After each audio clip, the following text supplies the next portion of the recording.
king. You've 90 days. You'll get your music kicking. Your friends will be amazed. It's 50/90.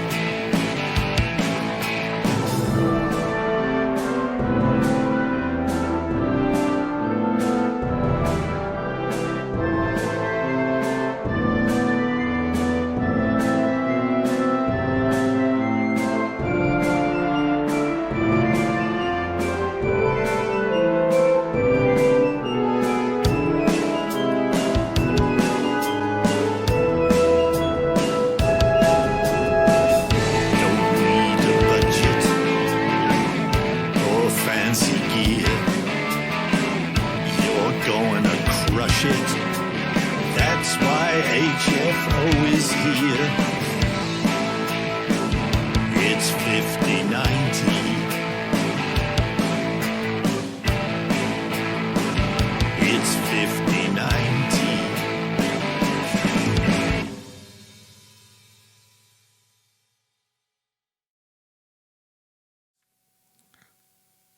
Good evening. It's Sunday evening. It's show number 10 for 50/90. If you're doing 50/90, then you should, by the close of business today, have 36 songs under your belt to write 50 songs in the 90 days between the 4th of July and the 1st of October. So, good evening, everybody. Good evening, Wobby. Good evening, Ryako Music. Thanks for listening to the Kirk and Björk song, which we had huge fun with. Good evening, Atitlan66. Good to see you joining in once again. Thank you for the nice words that you said on the on my soundboard on 50/90. The chat's really kicking off. So Wobby and Dragon Dreams are going to be doing something to collab, which I will very much look forward to. I still have your collabs with Sapient saved somewhere. Oops, I joined the wrong band is still one of my favourite pieces of music that I've heard in the last 15 years. Atitlan says, hi Björk pretending to be Ryako Music. In case you are wondering what all this chat is about for Kirk and Björk, let me explain. Wobby a couple of weeks ago remarked on the fact that Kirk and Björk rhyme, and really that was all the excuse that I needed to wheel out my pathetic William Shatner impersonation. But it also turned out that our friend Ryako Music is actually Icelandic, and scarily so. Not only does she have swan shoes, she also sounds scarily like a certain Icelandic chanteuse. So, following that, Mel and I have been working for the last couple of weeks, I think, on this. So for those of you who may not have heard it, let me present to you Björk and Kirk in outer space. Hi, my name is Björk, and I am here with my friend Captain Kirk. And we are here to sing about how much we love space. Space. The final frontier.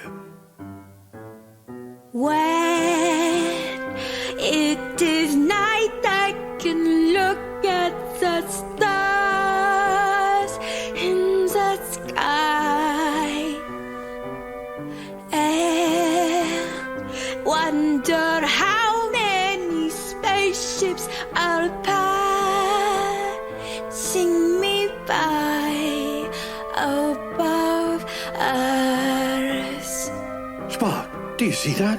It's some sort of alien swan hybrid. I dream a beautiful plant in outer space. Thinking of alien creatures a different race than me. What do you mean you can't see it, Spock? It's right in front of you. It's trying to communicate. Oh, to be somewhere exploring the galaxy. Oh, what a marvelous adventure that would be. Greetings. I'm Captain James Tiberius Kirk of the USS Enterprise. Yes, I know We that. come in peace. Hello? Is he speaking Icelandic? I'm afraid there seems to be something wrong with the universal translator. I can't understand what you're saying. What? But why can I hear pianos? Strange, haunting, beautiful music. I think he's hearing things. Who's playing the glockenspiel? Bones. I'm having some sort of Captain Kirk, no. episode. I'm kind of enjoying it. I think he's been drinking. Getting a uncontrollable urge to burst into song. What's happening? I think you're being crazy. Mr. Scott, I thought I was crazy. Uhura, Mr. Sulu, Chekhov, Spock. That other guy that's always standing in the background. Oh my god. You hear it too, don't you? I can tell by the look on your faces. Why don't you join me in the chorus? It goes. Space. Space. Is a wonderful place. Place made for you. Made for you. And Me. me. And even Mr. Spock. No, I don't like him.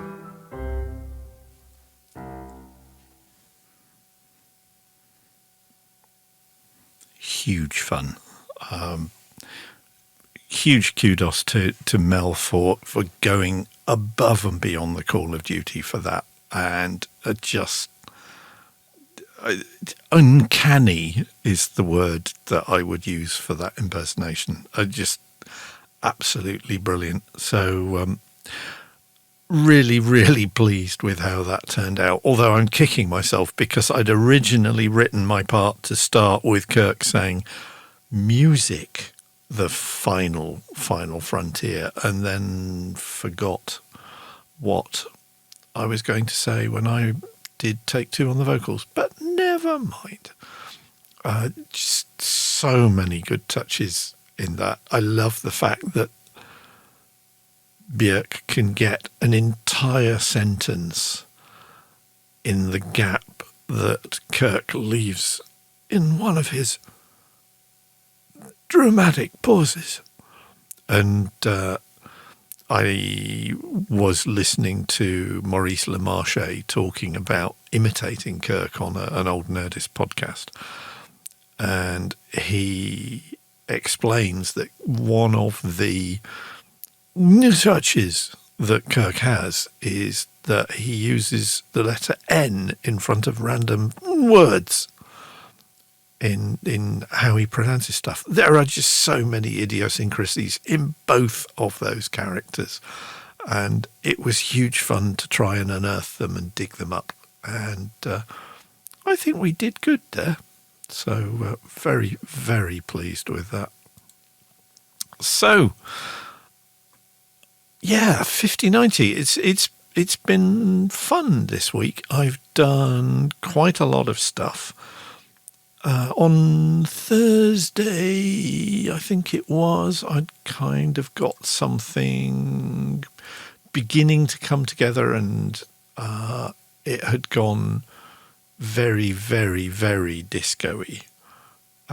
Because I have been, as I was saying on Thursday, investigating the melodic or otherwise properties of something called Dr. Chaos.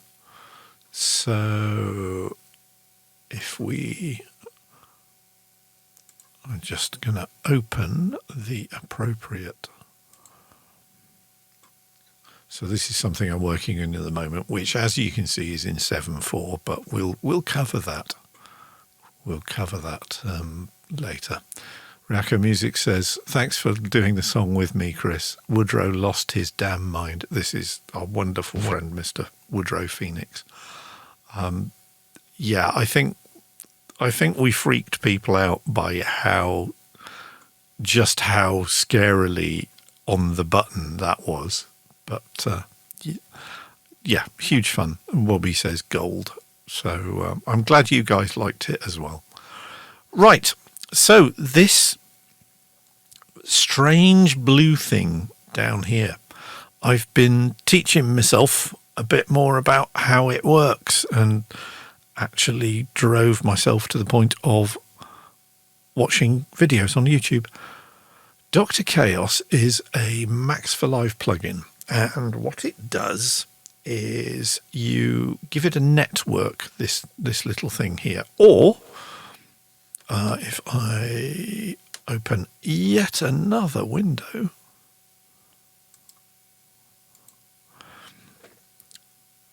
you can use it with the push. And there's even a little help screen that tells me what buttons I push. And as you can see, it's done strange things, and it's got things like note value, octave -1, and a lot of stuff that's fairly complicated, but in the end it turned out to be kind of simple. What it does, this line is effectively a sequencer.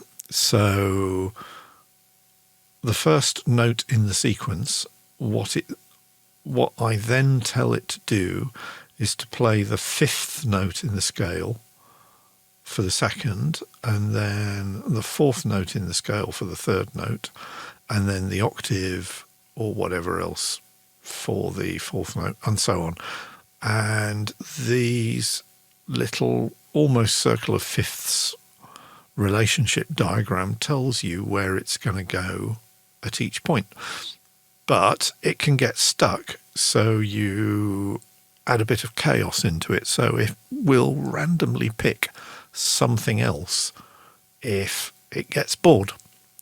And similarly, you can, I'm telling it to play in an E as the first note in the sequence, because strangely enough, the song's in E.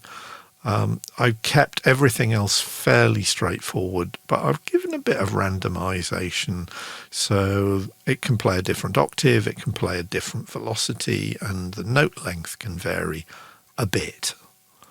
And then there's automation, and it's the automation that's the secret to Dr. Chaos, because what you can do is switch the root note of the sequence using Ableton's automation channels. So we start off in E for 1 bar, and then we go to A, then we go to D, then we go back to E, and then there's 4 bars of E, 4 bars of A, 4 bars of E. It's a blues progression because that's what I always do. Those MIDI notes then get fed into Waves' bass slapper, which is the MIDI instrument. Look at that. It's actually got different... I hadn't realised that. It's got different icons depending on how you want to voice the note. From Waves' bass slapper MIDI instrument, it goes into a reverb. Not a reverb, a compressor. And then from the compressor into a chorus pedal. So if I solo it and play it, it just sounds the most insane bass line ever.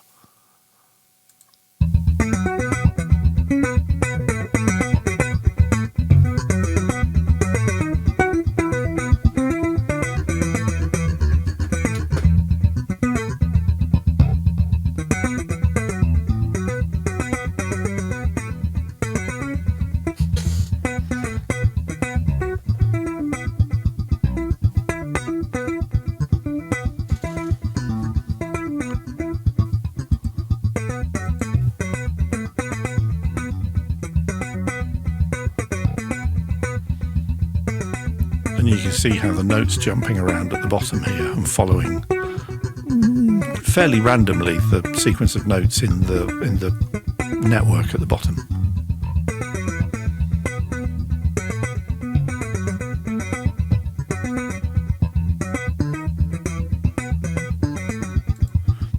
So you get the idea, and then I buried it under a bunch of other stuff. Did the same sort of thing again with a Fender Rhodes from Arturia's V collection, but added Ableton's built-in chord generator. So Dr. Chaos for the Fender Rhodes is playing one note, and the minor Tim modifier is changing what Dr. Chaos plays from one note into three notes, which are then played by the Fender Rhodes Stage 73 Super Ramp. Ooh, I wonder which Fender Rhodes sound that might be emulating.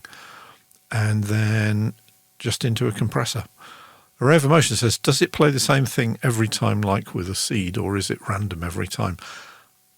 That's a very good question. I'm not sure, but I get the impression it is random every time you do it. So if I play that again, right, here's the challenge. Is this the same piece of music as you just heard?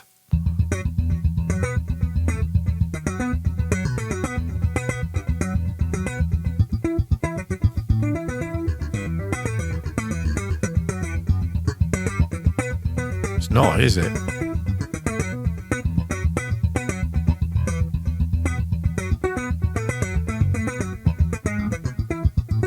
Yeah, that's very different. Very definitely different. So here's the Fender Rhodes doing its thing as well, which is a bit crazy.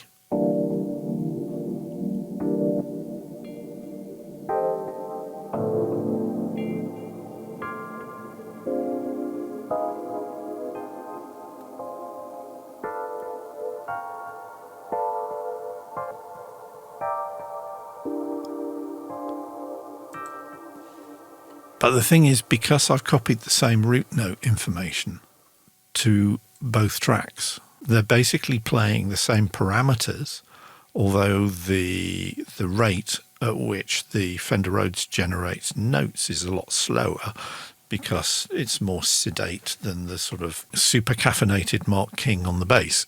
So if I solo them together, you get a completely randomly generated, but musically kind of there sequence.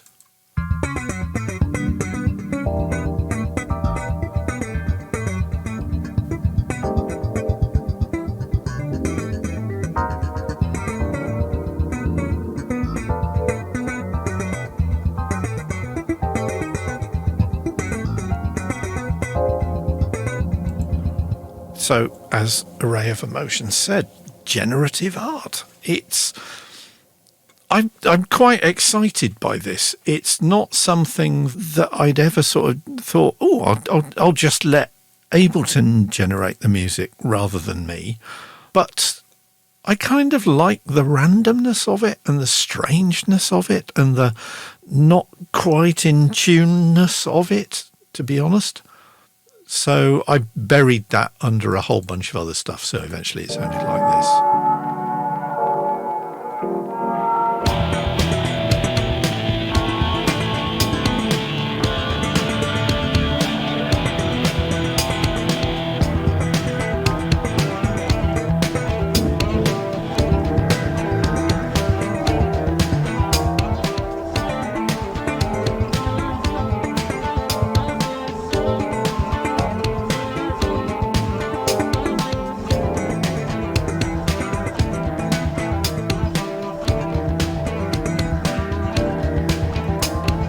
So you get the idea. And that was my first stab at using the Dr. Chaos tools. If you go to the Ableton site, you can download it. If you use Ableton, if you bought Ableton, then you can download the probability pack from the Ableton Packs website. So that was track 39. So track 41. No, it wasn't track 41. I'm giving you duff information. I used the Dr. Chaos again for the bass line, but I used a melodic generator. Ryako Music says, do I have to upgrade to Live 10 for it? I don't know. That's a very good question. Give it a go. I mean, the packs are available on the website. They might need a more up-to-date version of Max, is what I'm thinking, but I could be wrong. So give it a go, and please let me know if it works or not. If it works for Live 9, then your quid's in. So yeah, I had all my stuff is bass-ackwards at the moment because I've been writing multiple tracks at the same time at the moment. I'm doing 2 or 3 at the moment. And so after I did that one, which was a bit, okay, I've kind of got Dr. Chaos down. What am I going to do with it? So I wanted to, as Mel issued me a challenge a couple of weeks ago saying, you're too bleak. You do not have a positive worldview. And goodness me, you should hear the song I uploaded this evening. But I decided I'd try and do an upbeat, poppy, disco, dancey number, and once again used Bass Slapper. There it is.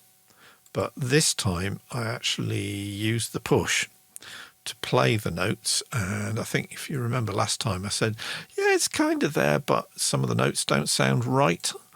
And I think somewhere in there is a melodically generated track.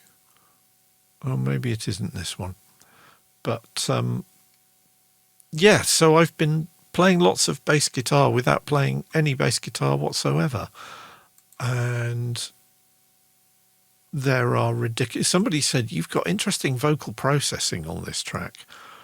And as you can see here, it wasn't vocal processing at all. It was just the fact that there are 10 vocal parts, at which point I thought, I sound a bit like David Bowie. Instead,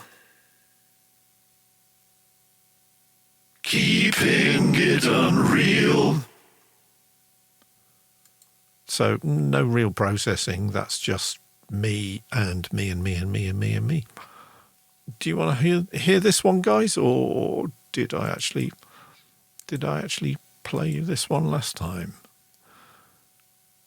Of course, now I have to wait for... I don't know if it's my stream or my chat or the Tinternets in general, but it takes quite a while for responses to come in. Ryako Music says, why did you decide to do so many vocal layers? Just for the hell of it, really. I thought I normally do 3 tracks of vocals for the chorus. And then I thought, you know what? I'm going to be really outrageously over the top and do harmonies. And if you've listened to much of the stuff that I don't do harmonies. In terms of doing harmonies, I needed 2 or 3 on the same note to more or less get there, although I obsessively re-recorded take after take after take until I was happy with them. And I've been doing that a lot this week, which is probably why my voice is a bit croaky this evening. But okay, so the verdict is play it. So here we go. This is called Keeping It Unreal. If you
can't go out,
Yeah, so I was quite proud of that.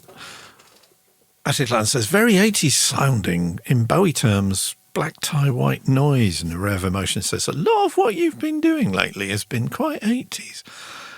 It's my comfort zone.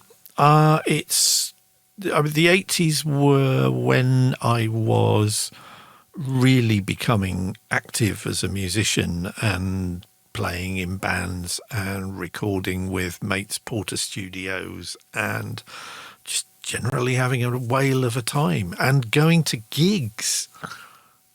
I really went a little bit wild in the 80s. I was working and living in London. I was going to the Hammersmith Odeon or the Venue or the Lyceum in the Strand or the Rainbow or any of the other big London venues 2 or 3 times a month to see bands, because bands were touring back then on a regular basis. And the 80s were a fantastic time for music.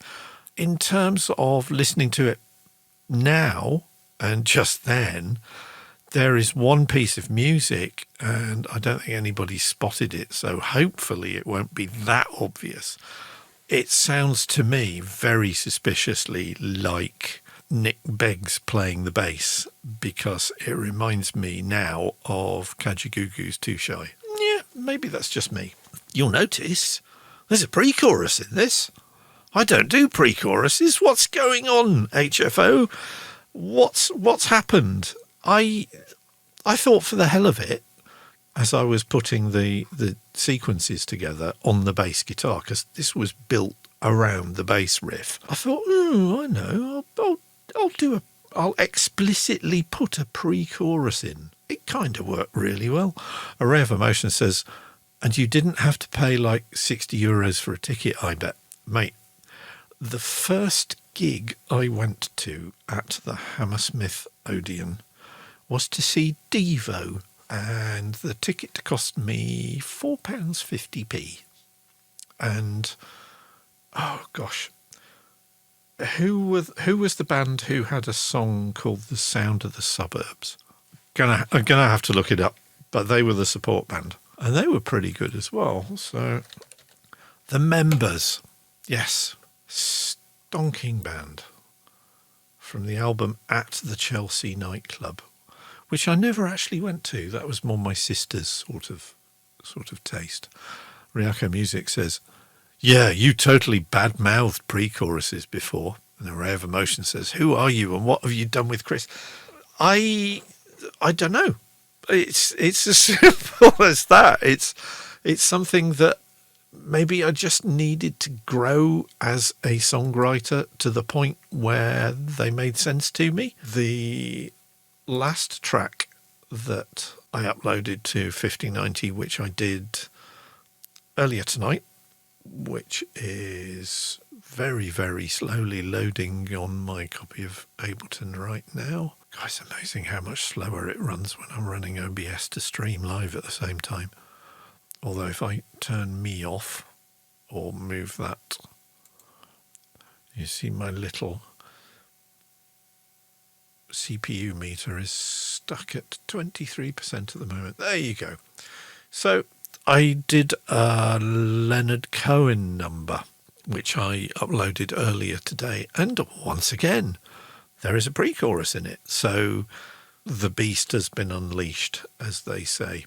And, oh, here we go. So this is the other probability pack Max for Live tool that I've used.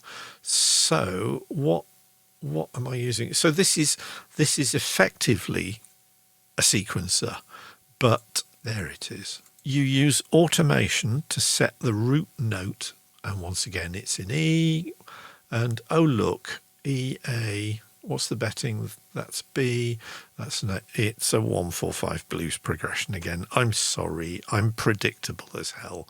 I try not to be, but I like 1-4-5 progressions, so most of my stuff is 1-4-5 progressions. So what have we got here? Well, once again, I tell melodic probability that I'm using a push. And once I'm using a push, I can press buttons and change the root notes for the step sequence as it plays. So if I solo it and play it, now the thing is, it's not called a probability pack for nothing, because you can dial in the randomness. So you can tell the controller that maybe some of the time just don't bother playing the note or play something different. So it throws it off. It makes it more human. And like Array of Emotions was saying earlier, generative music, because it never does the same thing twice like the other one does. So what's it doing? It's a very basic sequence.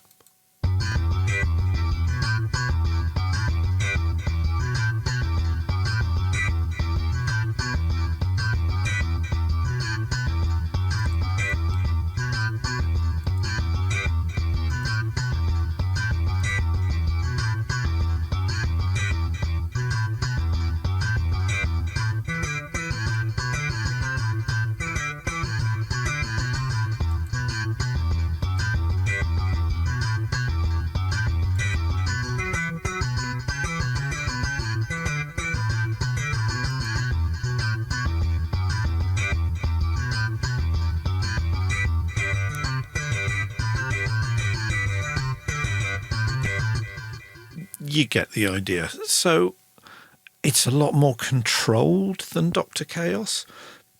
And most of the time it actually plays something like what you're kind of expecting it to play. But even listening to it back then, there were a couple of iterations of that basic programmed riff that it went, no, I'm not playing that, and played something completely different. So again, really, really interesting using probabilities and indeterminacies as a way of just injecting your stuff with something that might make it sound a bit different. I really, really recommend trying to track down some form of probability-based tool to include in your compositions, because they're inspiring. Inspiring, there's a word, he said, desperately segueing into the main focus of the evening, which is, yes, you've guessed it, I've got another slideshow. So I thought tonight we'd talk about mastering the muse. What do I mean by that? Well, I kind of mean getting inspiration. Ryako Music says, nice segue. I do try. So this is, boys and girls, the 5090 Show Guide to Mastering the Muse. Or, in fact, the 5090 Show Guide to Mastering the Muse. Especially for Array of Emotions. Ryako Music says, I'm down for a slideshow. I like your slideshows. Look at that. I mean, carefully hand-drawn titles and then scanned them in this afternoon. So, Array of Emotions says, nice, appreciated. Wedding DJ strikes again, says Mel. Absolutely. Got to earn a living somewhere. Right, Mastering the Muse. As always, with a head-first only presentation. This is my take on a complex and highly subjective topic, so please feel free to disagree. I might be talking complete bollocks. This is my take on stuff, although slight diversion. We're 2 slides in and I'm already on a diversion.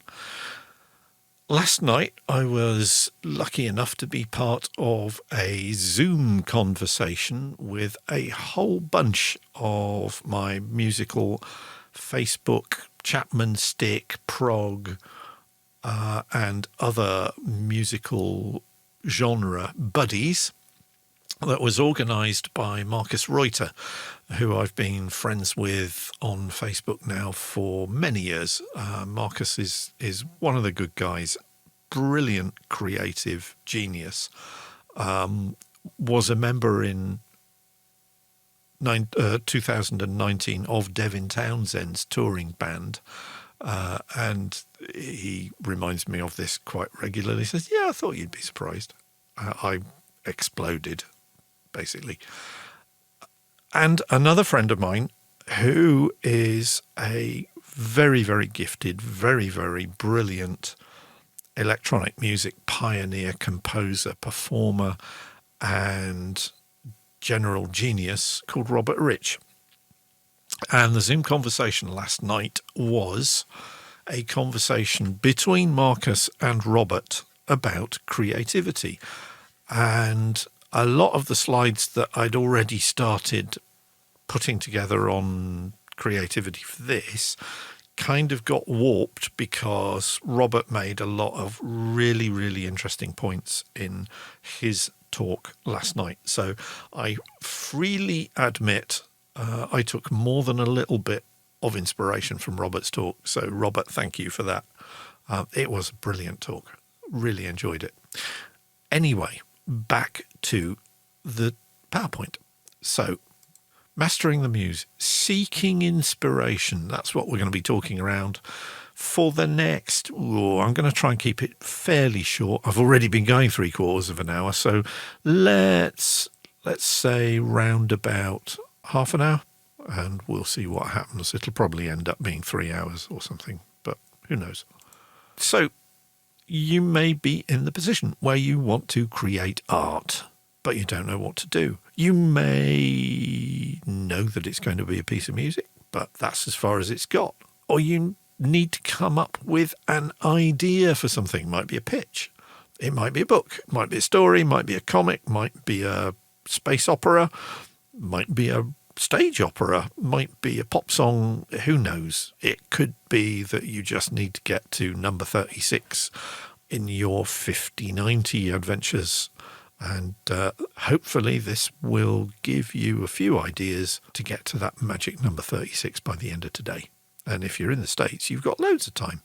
You might be stuck on a plot point. You might be blocked. And we've covered writer's block in a previous chat, but that was kind of more about the psychological barriers to inspiration and the things that make you blocked rather than the actual ideas that you want to come up with that will actually get you past that block.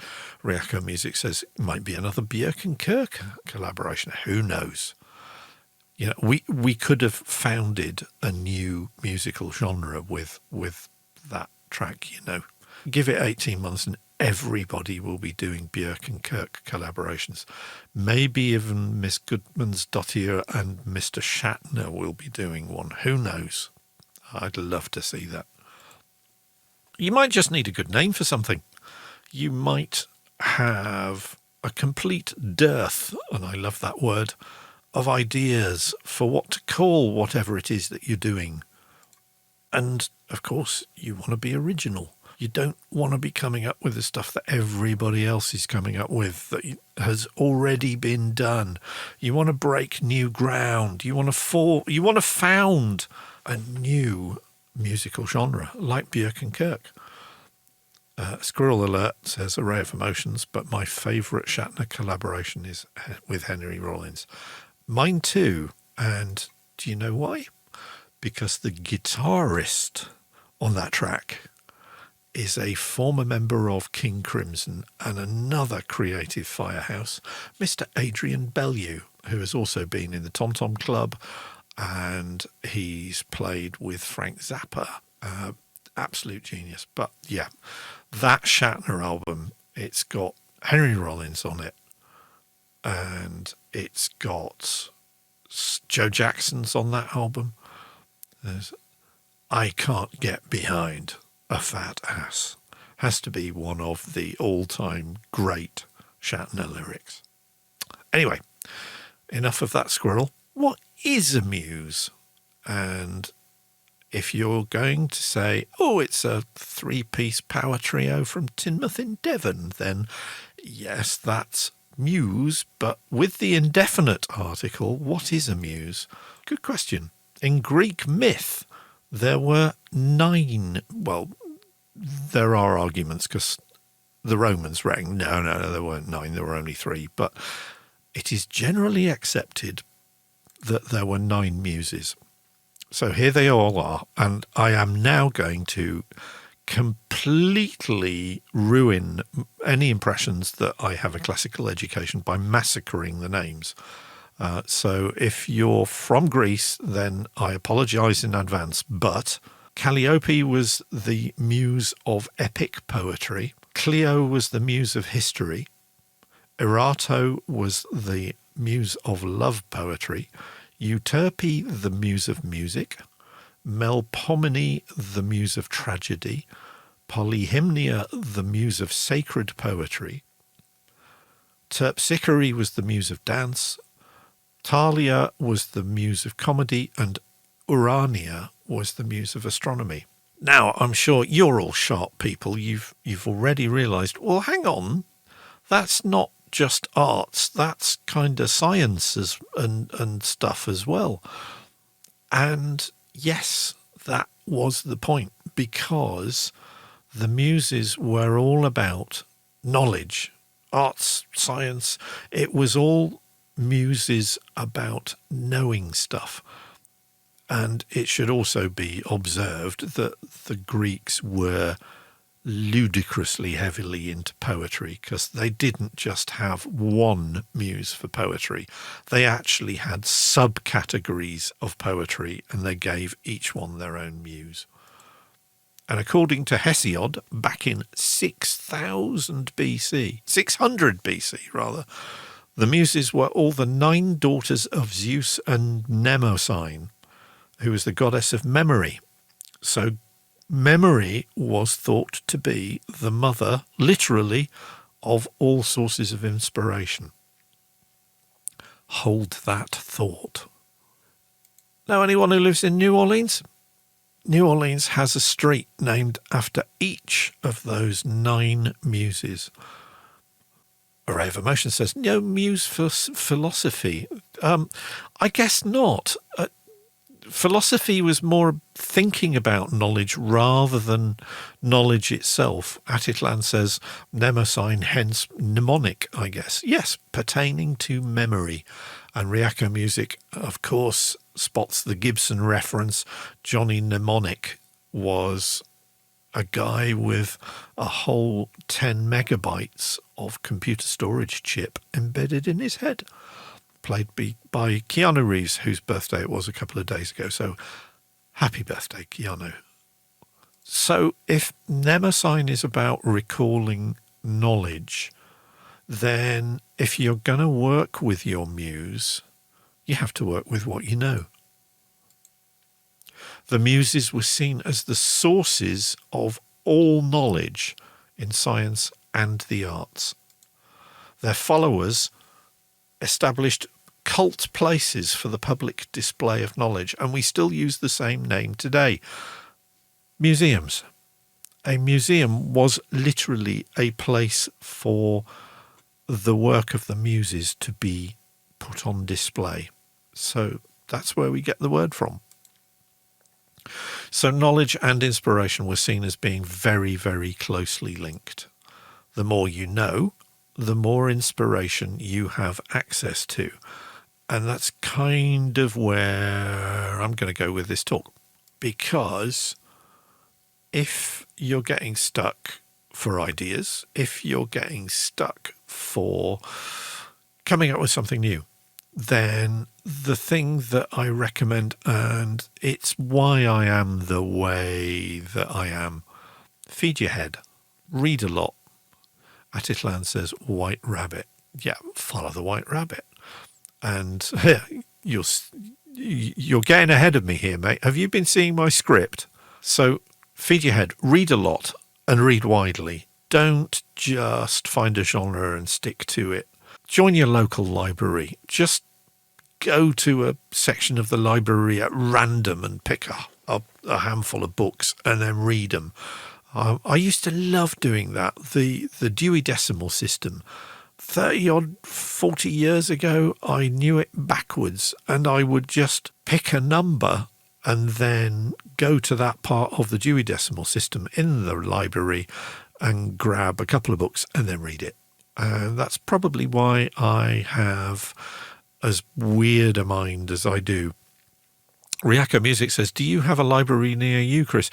There is a very, very, very small one in Wharton Under Edge, and I haven't been there for probably a decade now because Kindle, and you've seen my house, you know how many books there are. There is a Japanese word, and I'm squirreling again, but it's my show and I can squirrel if I want to. And there's a lyric. Sundoku, the Japanese expression for having a massive pile of books that you've bought but haven't read yet. And I vowed last month, after buying yet another brand new hardback from hive.co.uk, Samantha Cristoforetti, the European Space Agency astronaut's autobiography, Diary of an Apprentice Astronaut, which is brilliant. And I haven't started reading it yet. I've just flipped through it and seen a few paragraphs, and it's like, oh yeah, this is going to be fun. And yeah, I need to read the books that I've bought before I buy many more ones. There is an escape clause in there, but I am trying desperately to get through the stack of books that I've already got waiting for me to read before I get any more. But I read very widely. Follow me on Goodreads. You find me on Goodreads, you will see I've set myself a reading challenge, and I'm woefully behind. I'm about 7 books behind where I should be, because I'm supposed to be reading 60 books this year. I'm halfway through about half a dozen books, because like songs, I have more than one book on the go at the same time.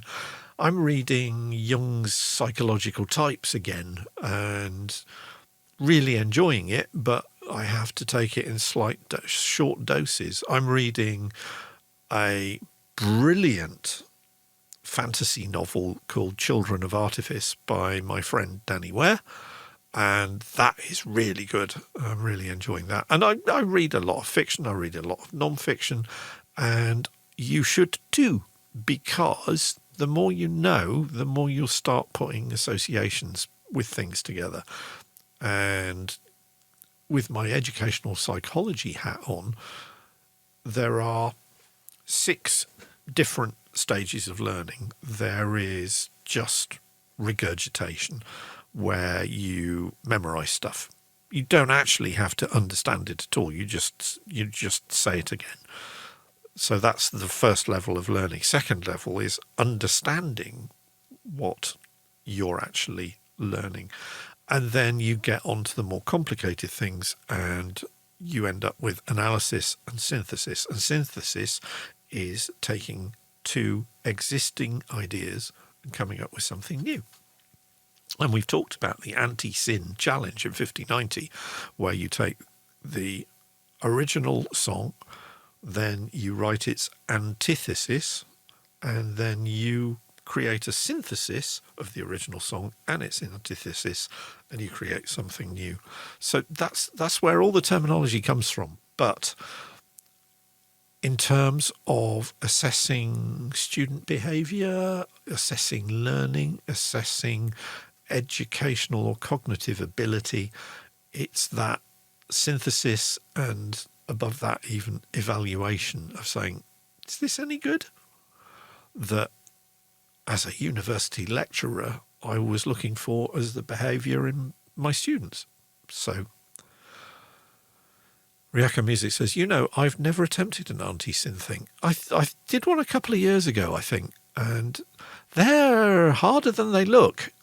But I had great fun. I think I actually did the antithesis of one of Andy Getch's songs, which was huge fun, because Andy's songs are huge fun. So, have a go. But back to the screen. Buy yourself a dictionary, a good one. I adored the work of Oliver Sacks, who was a psychologist, played by Robin Williams in the film Awakenings, which also starred Robert De Niro. And when Oliver Sacks got his first book contract, and that was for what has become a classic, which you should definitely read, which is called The Man Who Mistook His Wife for a Hat. And that's been turned into an opera. You see how these inspirations go? The first thing that Oliver Sacks bought with his advance was a complete set, all however many volumes it is, of the Oxford English Dictionary. Not the little 2-volume set that I have on my bookshelf downstairs, which is heavy enough to become an offensive weapon if you wield it as such. No, he bought the complete set, which takes up something around 12, 15 feet of shelf space. And it's something one day, if I won the lottery or got a decent recording contract, I'd probably end up buying myself a copy of the complete Oxford English Dictionary. And use it. Look stuff up if it's unfamiliar. If you're reading something and you come across a word, look it up. I absolutely adore reading non-fiction on my Kindle, because if there is a bizarre word, all I have to do is hold my finger down on it on the Kindle's display, and it will look up the definition of the word and spit it at me actually on the screen of my Kindle. And yes, it has got to the point where I've actually found myself trying to do that with a physical paper book. That's how sad I am. Ashitland says, wasn't the opera Michael Nyman? Ooh, I think you could be right. Yes, I think you're right. Ryako Music says Michael Nyman from the piano. Yeah, Michael Nyman from the piano and just about all of Richard Greenaway's stuff. A brilliant composer.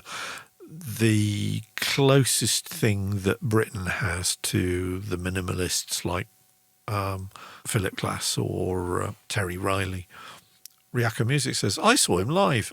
I saw him too. He was at the Latitude Festival many years ago, and he was playing in a tent, and he was playing stuff from his scores like The Draftsman's Contract and The Cook, the Thief, The Wife and His Lover, and all those. And it was so windy that it blew all his sheet music clean off the piano and into the back of the stage. And total trooper, just ignored it completely and continued and played it. Atitlan says, Drowning by Numbers, brilliant stuff. Yeah, guy's a genius. I love his stuff. And, which is unusual for modern composers, instantly recognisable style. You can hear something and go, oh, that must be Michael Nyman. And it will be.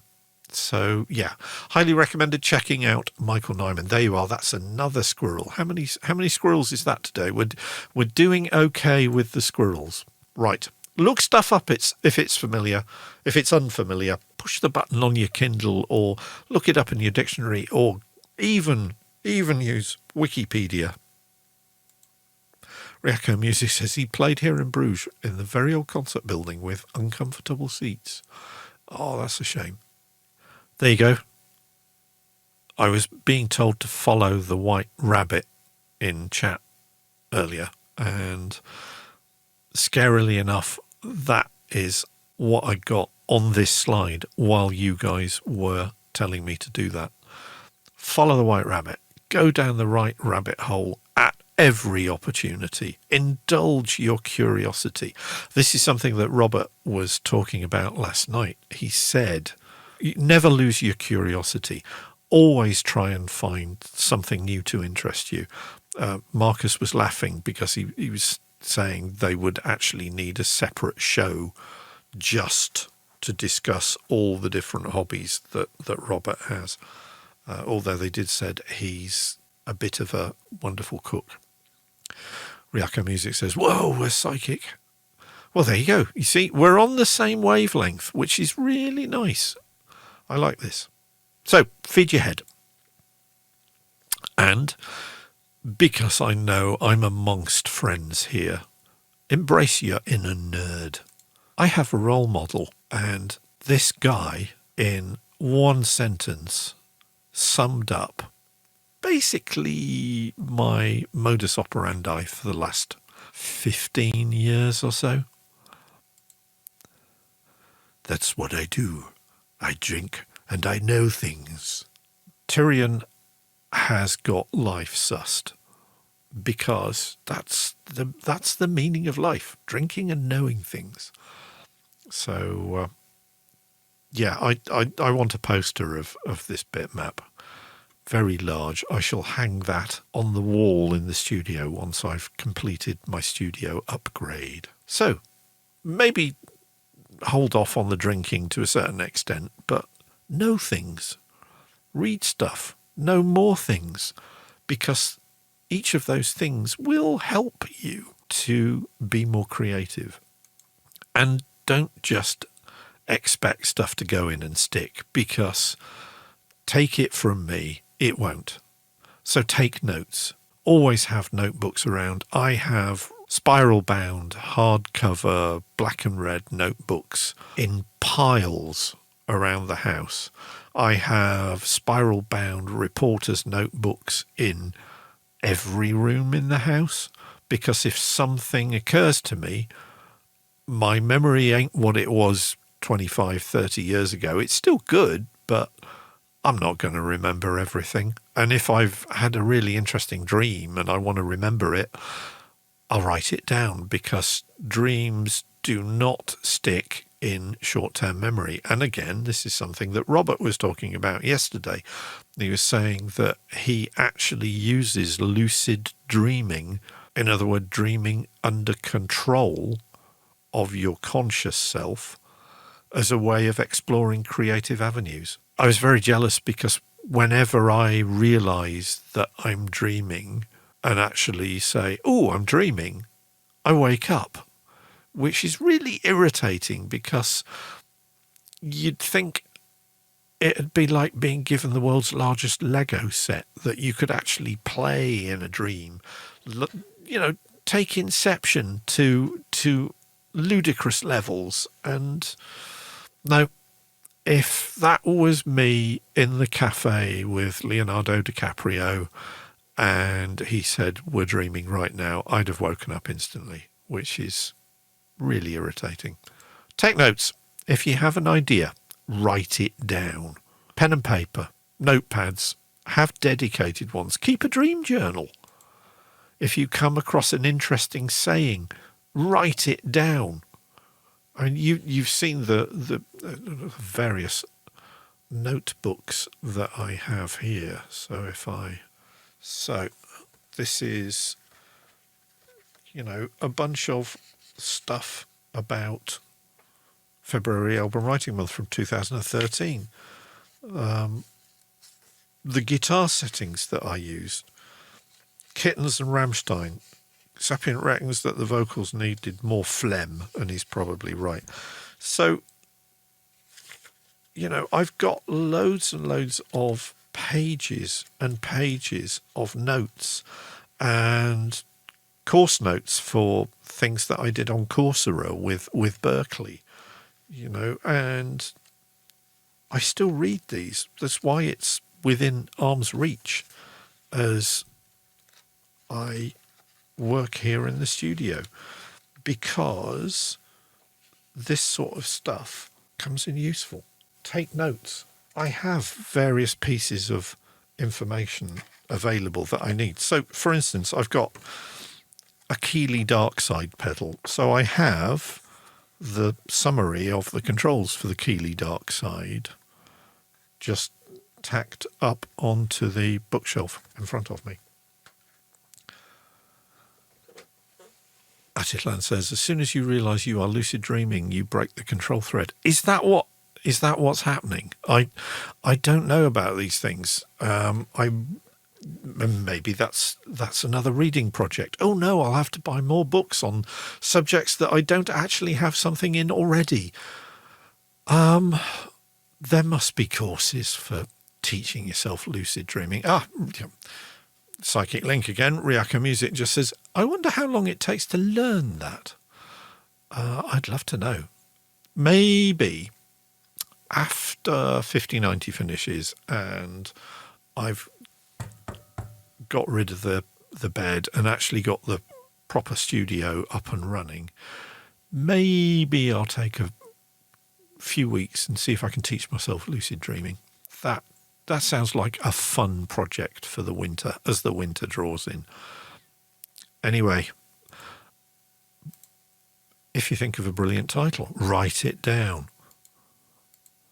If you have a cool set of lyrics that you've thought of while you're in the bath or while you're drifting off to sleep, don't tell yourself you'll remember them in the morning. Write them down. Have a notepad and pen within arm's reach for as much of the time as you possibly can do. And if you haven't, then you can get any number of note-taking apps on your phone. So use your phone. Atitlan says there's a border between lucid dreaming and consciously trying to control it with too much effort. I always lose the balance and wake up. Yeah, it's infuriating, frankly, because I could have so much fun. Robert last night was talking about dreaming he was walking in the hills near where he lives in the south of the Bay Area in San Francisco, well, Silicon Valley, and just being able to just go off and fly. And it's like, oh, that sounds so cool. Right. The thing that I'd actually written down here, and it turned out to be Robert's main question for doing art, and whether you should release your art into the world. And Marcus related a conversation that he'd had with Devin about Devin's work with, although he didn't mention it by name, it was fairly obviously the work he'd done with Strapping Young Lad, that, well, let's just say it's not exactly sweetness and light, and it's not particularly positive. And Marcus said Devin actually regretted releasing that much darkness and negativity out into the world. So if you have a reason for making your art, then make it a good one. So what goal have you got in mind? What is the purpose of whatever it is that you're trying to put together? Ryako Music talking about lucid dreaming sounds. This sounds very hard. I wonder if there's any medication to aid in lucid dreaming. I would suspect that medication would actually mess up lucid dreaming because you need to have a phenomenon, as Atitlan was saying, you need to exercise very, very delicate but very, very firm control on what's going on. And I would imagine medication would probably mess that up.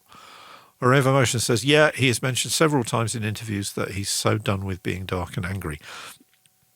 Yeah, so, and this is something that I've been thinking about personally for about the last 18 months, even though a lot of my stuff at the moment is intensely bleak.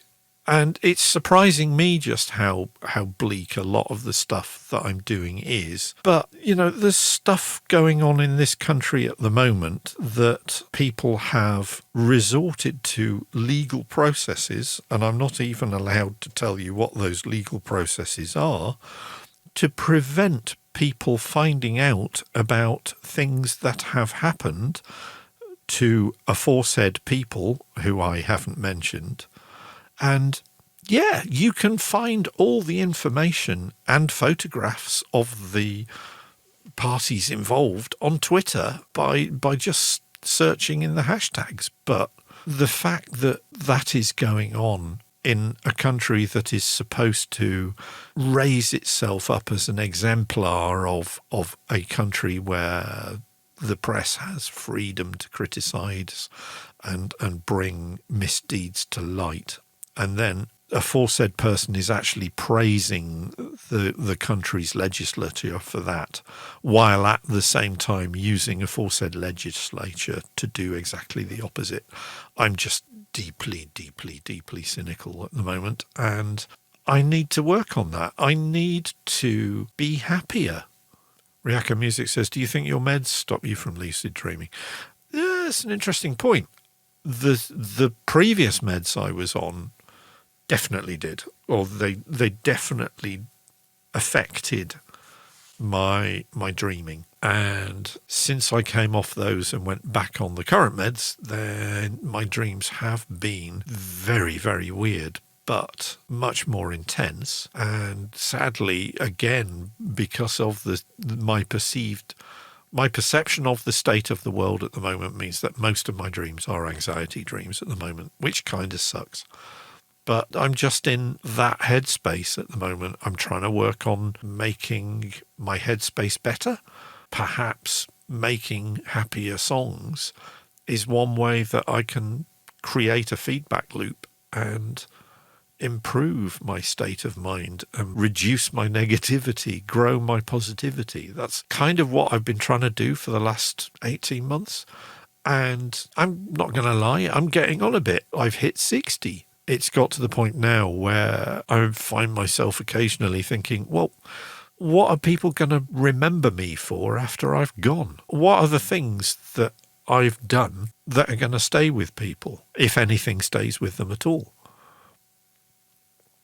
Bobby says, I def feel that. Atitlan says, it's difficult to detach from what's going on. And I think, frankly, as well, we shouldn't detach entirely. I think we have a moral responsibility to hold a mirror up to the behaviours of those in charge and say, look, this is what you are doing. And the songs that I've been writing in this last few days have very, very much been about finding that mirror and using it. Wobby says, finding an angle on the current truth while finding the humour and perspective. That's the goal, isn't it? It's being funny while you're being serious. And that is one of the great talents that people like Robin Williams had, that he could be funny, but at the same time he could be really dark. And Bill Hicks is another one, very, very funny guy, but very, very dark.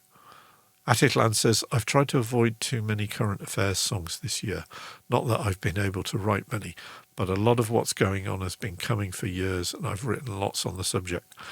Yeah, I totally feel you, mate. And it's like watching a car crash in slow motion at the moment. Certainly in the UK, that's what it feels like over here. It's, not good. So let's return to the positivity. What do you want to achieve by creating this piece of art? So what's your reason for doing art, for creating? What reaction do you want others to have to it? Ideally, it's like, oh, I'd like a copy of that. The reaction you want others to have is possibly to pay money for it, but no, without being mercenary. How do you want others to feel as a result of experiencing your art? What emotions are you trying to trigger? And that was the question that Robert asked. It's very simply, why? Have an answer to that single word question and you'll be on the way to creating something. Ryako Music says, I'm trying to convince myself that we're not stuck in a dystopian novel right now. Yeah, same. Let's dig deeper. So I'm going to put my business consultant hat on here again. Robert talked about the single why. There is a business consultancy procedure or a tool that I've used quite a lot with a number of companies that I've worked with, and that is a technique called the 5 whys. And it's incredibly simple. Take that first question that Robert suggested that you ask, of when somebody says, I want to create art, you ask them why.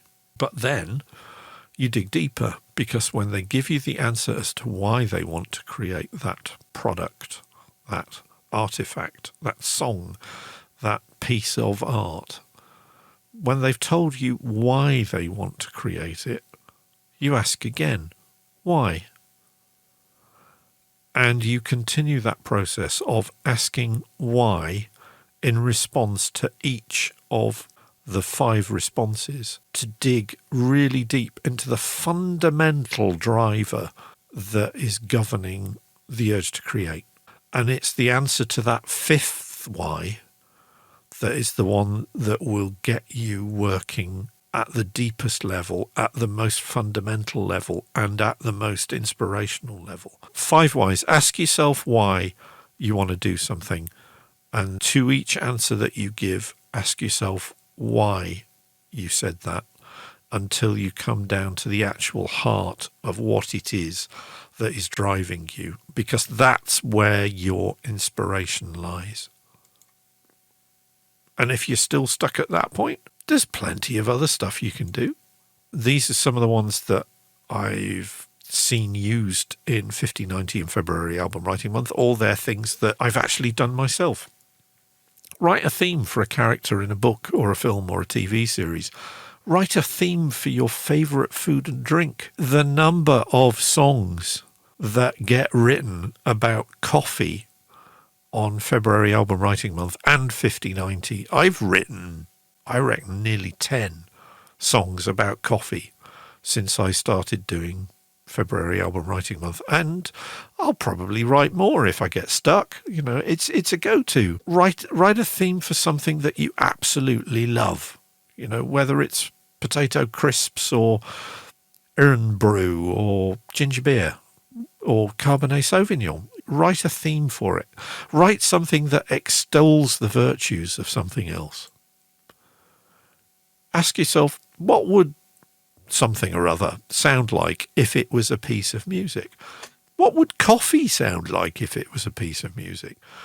You know, what would the current legal proceedings in the UK sound like if they were a piece of music? What noise would something make? What does Brexit sound like? What does the American election sound like? What noise would it be? And here's something that Mel and Ryako Music says, screaming in agony. Yeah, well, yes, quite. Write something in somebody else's style. I mean, this is something that Mel and I did this week with our Björk and Kirk collaboration. I've just written something that I deliberately wrote in the style of Leonard Cohen because I love his style of writing. He was a desperately bleak bastard a lot of the time. And yeah, I like the vibe. So not necessarily first we take Manhattan, then we take Berlin, but write something in someone else's style. Limit yourself. Try writing lyrics without using the letter C or some other letter. Top tip, don't think you can write something without using the letters E, T, A, I, O or N, because you'll probably fail. Pick a less well-used letter. Pick one of the letters that is worth a lot of points on the Scrabble board, and then try writing lyrics without that letter. There are people who have written entire novels without using the letter C. So it is possible. Play the rhythm to your song on sofa cushions or saucepans or cake tins. You've seen me spectacularly fail to use Audacity playing a empty ice cream carton with a pair of chopsticks, but it's something that I will no doubt return to have a go at, although I'll probably use Live to record it instead. Record a household appliance and loop it. There is a very, very funny guy who uploads a lot of stuff on YouTube called Brett Domino. And Brett Domino does how-to music videos about making music videos. And he recorded his washing machine's spin cycle and used it as the riser in a disco tune. And it works perfectly. Do check his videos out on YouTube. Brett Domino. And you'll also find him on Twitter as well. Very, very funny guy and very, very clued up. Ryako Music says, I use pot lids to fake a sword fight for a musical. That's superb. Pot lids, saucepans are a go-to. I used them when I used to do reenactments of Monty Python sketches and Goon Show scripts as a kid with my mates. And quite why my parents never noticed how battered their saucepans were getting, who knows. But so back to the... Now this is one that I completely freaked myself out by doing, because the results were not what I'd anticipated at all. Record some birds outside. Just the higher quality that you can. You know, if you've got a recorder that does 96 kilohertz, use it at that. And then drop that recording into pull stretch and slow it down. And prepare to be amazed. Because birds slowed down sound like the drunkest horde of football fans on the rampage that you have ever heard. It's utterly bizarre. Highly recommend, just, you know, find a recording of or sparrows, starlings, stuff like that. Just record them. Get yourself a copy of Pull Stretch. It's built into Audacity, and slow them down and use the result somehow. Here's one that, as any Bowie head will know, is how David Bowie wrote a lot of his material back in the 1970s. And he nicked the idea from William Burroughs, who would write poems and then cut them up and then shuffle them into new poems.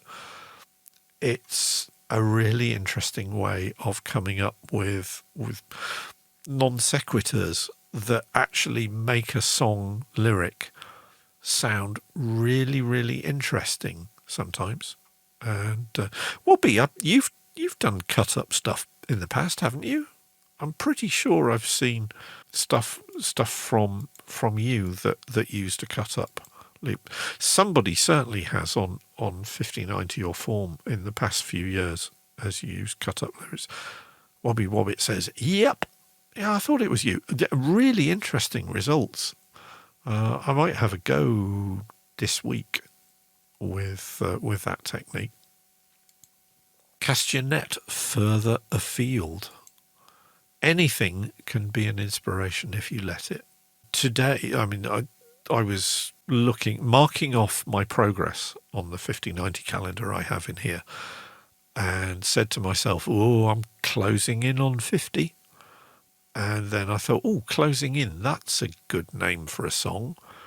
So originally that was going to be a very meta song about closing in on 50. But then I thought, well, the weather's miserable here at the moment because winter is closing in. And then, of course, I heard Leonard Cohen sing, and winter's closing in. And lo and behold, I'd got a song. So that's the process by which my most recent song on 5090 appeared. Was literally a chain of associations, and it's learning to make those associations is also one of the great tools that you can use in creating stuff. And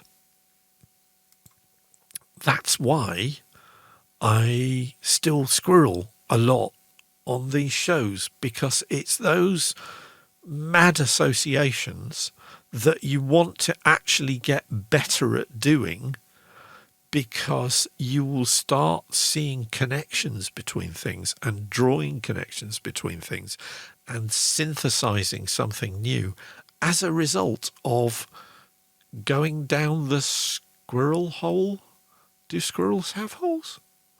Well, you get the idea anyway. Atitlan says, weather can often spark a song. My next one is called Summer Rain, if I ever get a chance to record the vocals. Yes, there's been rather a lot of summer rain recently, but here today it's been miserable. I haven't had the chance to cut the lawn for about a week and a half, and it looks like a jungle out there now. Oh, a jungle out there. That's potential song title there. Have a notebook for writing down potential song titles. So I think Jungle Out There can be added there. So please note that I practice what I preach. And that's kind of important as well. So, Squirreled, it's Jungle Out There. Randy Newman. I love Randy Newman. I know people say I sound a bit like Bowie, which I think that's mainly the accent. But if there was a writer that I could sound like by choice, it would probably be Randy Newman. So, we're nearly done. Pause and reflect. What have you discovered with this whittering on that I've been doing for, I don't know, the last 50 minutes? I said 45. That's not bad. Ryako Music says, the Monk theme song. It's Jungle Out There by Randy Newman. And then says, why would I pick Randy Newman? He just has, I mean, good God. Have you seen Toy Story 2? It's a really happy, peppy, nice, cheery film. And then the Randy Newman song hits home and everybody's in tears. The power of that song is extraordinary. If you haven't watched Toy Story 2 recently, go back and watch it and take notes on how Randy Newman does what he does. But dear God, it's brutal. It's brilliant songwriting. So Ryako Music says, I've only seen the first Toy Story. Am I going to cry, says Ryako. You will be in floods. You will be in floods. And it is the song that does 90% of the emotional heavy lifting in that scene. It really does. It's a song called When Somebody Loves You. And it's absolutely sublime. Wobby says Toy Story 3 killed me. Yeah, is it which is the one with the pink big bear thing? Is that Toy Story 3 or is that Toy Story 4?